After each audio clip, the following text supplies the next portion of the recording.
السلام علیکم ورحمت الله وبرکاته. ډیره بهترینه دغه به درکوي، دعا به درکوي. ډیره مجرب عمل دی ماشاءالله. په خپله به هم عمل وکړي. صحیح ده جي؟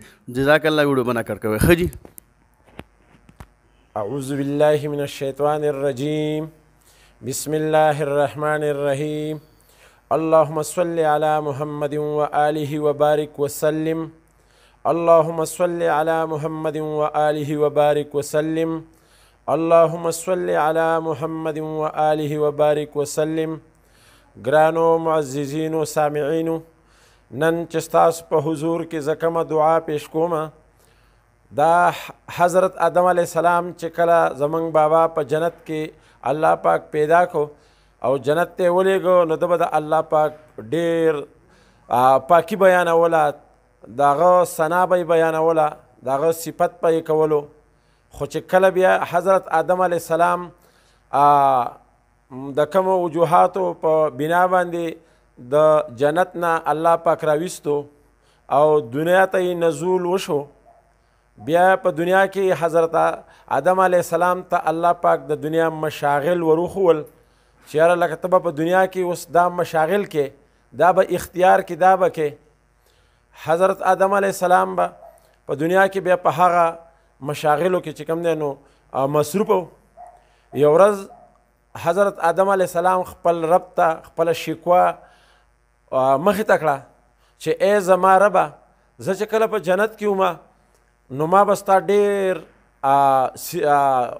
ثنا ویله، صفت به مې ستا کولو، تسبیحات به مې ستا بیانول.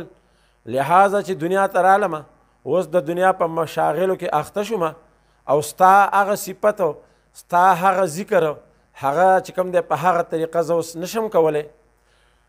رب ذوالجلال هغه ته وحی راولېږله، وی ای زما بنده حضرت آدم علیه السلام، زه تا ته یو دعا درخیمه، ته به 3 ځله دا دعا د سحرې وې او 3 ځله به 3 کرته به دا د ماښامې وې.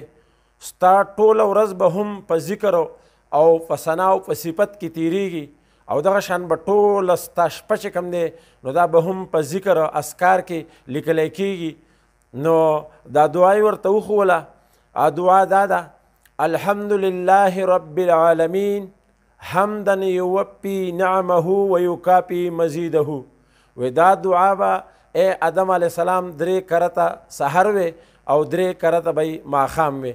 نو ستا ټوله ورځ چې کوم دی دا به هم په ذکر کې حسابیږي او ستا شپه به هم په ذکر کې حسابیږي.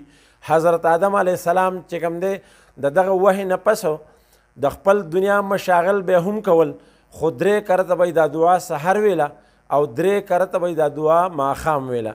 نو دغه شان د حضرت آدم علیه السلام چې کوم دی ورځ او شپه چې کوم دی دا ټول په ذکر اذکار کې او د الله په تسبیحاتو کې حسابېدله. سبحان ربک رب العزة عما یصفون وسلام علی المرسلین والحمد لله رب العالمین آمین برحمتک یا ارحم الراحمین.